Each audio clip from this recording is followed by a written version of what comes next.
So when I first saw the C8 Corvette at SEMA, I liked the styling a lot, but one thing I hated right from the second I saw it was that exhaust tip. Now, obviously, there's a lot of aftermarket exhaust options for the car, but many people don't want to affect their warranty or have a check engine light or deal with the quirkiness of getting the dealer to reprogram the AFM valves or the MPP valves. So here is an option for you. Well, for the C6, we sell this tip, and it's about 1/4 of an inch bigger, and it gives the car a little bit more of an aggressive look. Looks almost the same diameter, and it's pretty close to the same length, but the sound is okay. It's obviously got the MPP valve right here, and then this is the AFM valve, which is basically so when it goes into 4-cylinder mode, it doesn't make that funny fluttering sound. It just kind of disguises that sound.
Noticed on most aftermarket tips they do actually stick out a little bit more than the factory square tips, so we left ours full length, which they're about 3/8 of an inch further out than the factory square tips, so it has a little bit more of an aggressive look as well.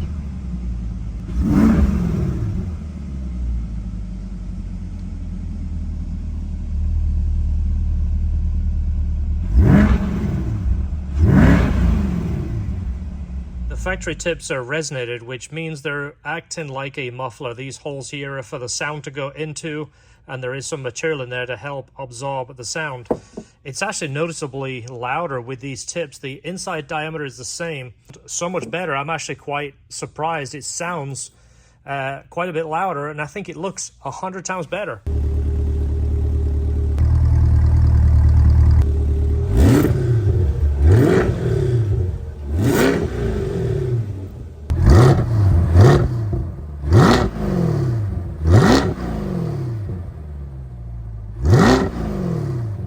So if you're like me, if you like that, this is just an option for you. So you're not going to change the exhaust. You're not going to worry about losing your MPP function or worried about a check engine light or even the dealer giving you an issue for changing the exhaust. This is an option.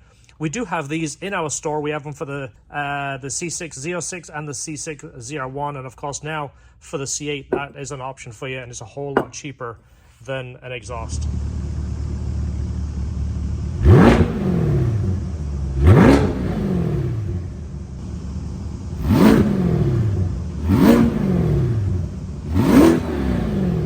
So if you're afraid of affecting your factory warranty due to changing the exhaust, or you don't want to deal with a dealer reprogramming the valves, this is an option. Basically, you're going to leave the exhaust stock, cut off the tips, weld on these stainless tips. This is something we offer in the shop, or you can buy the tips online and do it yourself. But this is an option for you. Round tips instead of square. All right, guys, thanks for watching. Check out the playlist of the C8. We did other things to this car. We did the first oil change at 500 miles. We showed you how to dyno the car. We did a DCT fluid filter change. We did the GM carbon fiber side skirts and front lip. And of course, we did the Corsa full exhaust. Thanks for watching. See you in the next video. Don't forget, enjoy your cars.